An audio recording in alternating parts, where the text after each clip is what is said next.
ജനവിധി സ്വാഗതം ചെയ്യുന്നെന്നും ഭരണവിരുദ്ധ വികാരമില്ലെന്നും ഇടതുമുന്നണി സ്ഥാനാർത്ഥി എം സ്വരാജ്. പരാജയം പാർട്ടി പരിശോധിക്കുമെന്നും CPM general secretary MA baby പ്രതികരിച്ചു.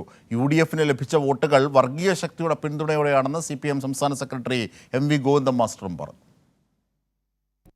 ജനവിധിയെ അംഗീകരിക്കുന്നുവെന്നും വിവാദങ്ങൾക്ക് തയ്യാറായില്ല, മറിച്ച് വികസനമായിരുന്നു മുഖ്യമെന്നുമാണ് നിലമ്പൂരിലെ LDF സ്ഥാനാർത്ഥി M സ്വരാജ് പ്രതികരിച്ചത്. ഭരണവിരുദ്ധ വികാരമില്ലെന്നും ഉൾക്കൊള്ളേണ്ട കാര്യങ്ങളെ ഉൾക്കൊള്ളുമെന്നും M സ്വരാജ് പറഞ്ഞു. ഈ തെരഞ്ഞെടുപ്പിനെ ഒരു രാഷ്ട്രീയ പോരാട്ടമാക്കി വികസിപ്പിക്കാനാണ് ഇടതുപക്ഷം ശ്രമിച്ചത്.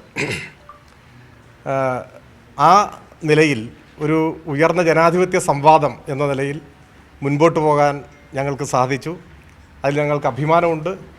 ജനങ്ങളെയും നാടിനെയും ബാധിക്കുന്ന പ്രശ്നമാണ് എല്ലായ്പ്പോഴും ഞങ്ങൾ ഉയർത്തിപ്പിടിക്കാൻ ശ്രമിച്ചത്.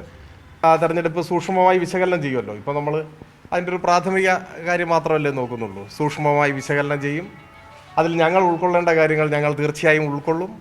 ജനങ്ങളെ ബോധ്യപ്പെടുത്തേണ്ട കാര്യങ്ങൾ, അവർക്ക് വല്ല വ്യാമോഹവും വന്നിട്ടുണ്ടോ, അവർക്ക് തെറ്റിദ്ധാരണകൾ ഉണ്ടായിട്ടുണ്ടോ, അതവരെ ശരിയായി ബോധ്യപ്പെടുത്താൻ ശ്രമിക്കും. എന്നിട്ട് ധീരമായി മുൻപോട്ട് പോകും. നിലമ്പൂരിലെ പരാജയം സംസ്ഥാന കമ്മിറ്റിയും ജില്ലാ കമ്മിറ്റിയും പരിശോധിക്കുമെന്നും വരാനിരിക്കുന്ന നിയമസഭാ തെരഞ്ഞെടുപ്പിനെ നിലമ്പൂർ ഫലം ബാധിക്കില്ലെന്നും CPM general secretary MA baby ചൂണ്ടിക്കാട്ടി.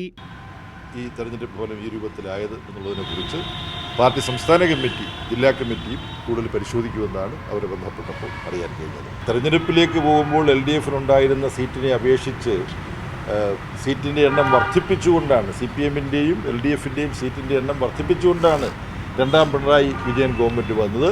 വീണ്ടും ജനവിശ്വാസം നേടാൻ LDFന് കഴിയും. UDFന് ലഭിച്ച വോട്ടുകൾ വർഗീയ ശക്തികളുടെ പിന്തുണയോടെയാണെന്ന് CPM സംസ്ഥാന സെക്രട്ടറി MV ഗോവിന്ദൻ മാസ്റ്റർ പറഞ്ഞു. BJPയുടെ വോട്ട് കുറഞ്ഞു. ആ വോട്ടുകൾ UDFന് ലഭിച്ചുവെന്നും MV ഗോവിന്ദൻ മാസ്റ്റർ ചൂണ്ടിക്കാട്ടി.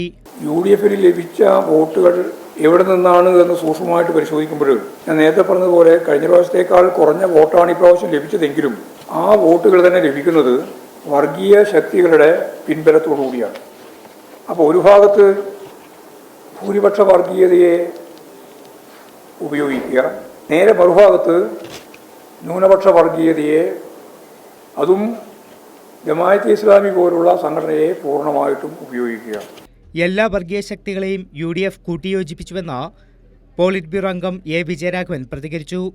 ഇടതുപക്ഷത്തിന്റെ രാഷ്ട്രീയ അടിത്തറയ്ക്ക് കോട്ടം സംഭവിച്ചിട്ടില്ലെന്നും A വിജയരാഘവൻ പ്രതികരിച്ചു. ഇപ്പോൾ ജമാഅത്തെ ഇസ്ലാമിയുടെ പിന്തുണ പരസ്യമായി സ്വീകരിച്ചു. ജമാഅത്തെ ഇസ്ലാമിയെ അസോസിയേറ്റ് മെമ്പറാക്കി UDFൽ. അതിൻ്റെ അർത്ഥം ഏറ്റവും തീവ്രമായ ന്യൂനപക്ഷ വർഗീയതക്ക് കീഴ്പ്പെട്ടുകൊണ്ടാണ് വിജയത്തിൻ്റെ വഴി കണ്ടെത്തിയിരിക്കുന്നത് എന്നല്ല.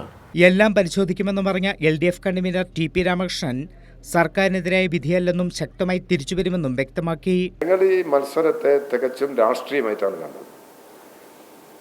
രാഷ്ട്രീയമായ നിലപാട് ഉയർത്തി ജനങ്ങളെ സമീപിക്കാൻ തന്നെയാണ് തീരുമാനിച്ചത്.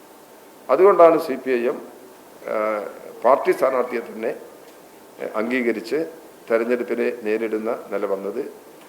ഞങ്ങൾ തുടക്കം മുതൽ അവസാനം വരെ തികച്ചും രാഷ്ട്രീയമായ നിലപാടാണ് ആ തെരഞ്ഞെടുപ്പിൽ സ്വീകരിച്ചത്. ഇടതുപക്ഷ ജനാധിപത്യ മുന്നണിയുടെ അടിത്തറ ഭദ്രമാണ്.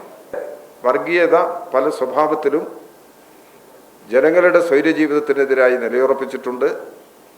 ആ സാഹചര്യം ഗൗരവമായി എടുത്തുകൊണ്ട് തന്നെ വർഗീയതയ്ക്കെതിരായി മതനിരപേക്ഷ നിലപാട് ഉയർത്തിപ്പിടിക്കുന്ന രാഷ്ട്രീയ സമീപനം തന്നെയാണ് ഇടതുപക്ഷ ജനാധിപത്യ മുന്നണി ഈ കാര്യത്തിൽ സ്വീകരിച്ച് മുമ്പോട്ട് പോവുക. News desk Kairali news.